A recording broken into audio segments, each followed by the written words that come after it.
If you were to ask every pitcher in the MLB what their biggest fear is, they would probably come to the same agreement that tearing their UCL and requiring Tommy John surgery would take the cake, which is no surprise. It's an injury that took Noah Syndergaard's fastball from reaching 100 in 2019 all the way down to 90 when he faced the Blue Jays this summer. It was also the Grim Reaper in his teammate Matt Harvey's career. In his 36 starts prior to his UCL tear, he had a 2.39 ERA and was becoming one of the biggest names in baseball, even being talked about as New York's next great baseball player. But as we all know, he underwent Tommy John surgery late in 2013 and missed the 2014 season. Then when he returned, he found success and pitched to a 2.71 ERA in his 29 starts. But following 2015 was when things started to go downhill fast. Over the course of his final 7 years in the bigs, he had to bounce around team after team before calling it quits after the 2021 season. His downfall was truly sad to see and just goes to show you how detrimental this injury can be.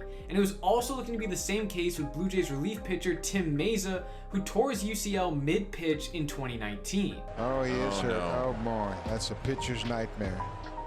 As you can hear in Buck and Dan's voice, they immediately knew what happened, and so too did Mayza, who was using his jersey to wipe away tears from his face. When this occurred, Mayza was just 27 years old, which for most is the prime of any player's career. However, he didn't have that great of numbers. He was solid in 2018 with a 3.28 ERA in 32 appearances, but in 2019, he regressed back to a 4.91 ERA in his time leading up to the injury, meaning his road to recovery is going to be very difficult because even when he was healthy, he wasn't necessarily a very valuable asset. But he defied what happens to most players coming back from Tommy John and managed to come back even better than he was before. In 2021, his first season back in the bigs, Mayza was effective with a 3.4 ERA in 69 appearances. And during this time, he looked like his former self, pumping in sinkers at 94 miles per hour, which is the exact same speed he threw it at in 2019. Then the following year, he lowered his ERA again with a 3.14 in 63 games. Another solid season, but what has been most impressive has come this year. In his 51 and a third innings of work this season, he has surrendered just 8 earned runs, which equates to an unbelievable 1.4 ERA.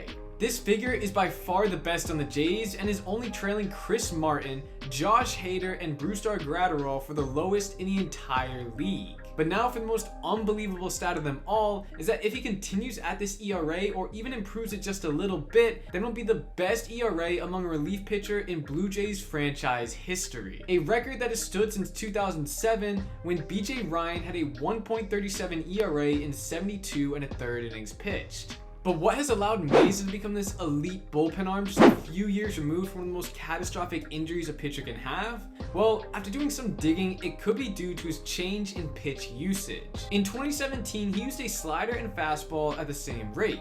Then in 2018, he started to incorporate a sinker, and in 2019, he started to use that sinker as his primary pitch. It was a trend we saw him completely embrace in 2021, where he completely 86'd the fastball, and focused primarily around an 80% sinker usage and 20% slider usage. It has easily been the formula for success for Mayza, who will be able to utilize this for the rest of his career. But now I want you to let me know in the comments about your thoughts of Tim Mayza's resurgence and his impact he has had on the Blue Jays bullpen. Also, if you want to check out one of my latest videos about Alek Manoah's arm injections or 3 players that need to pick it up fast, then click on either one of these pop-ups right here.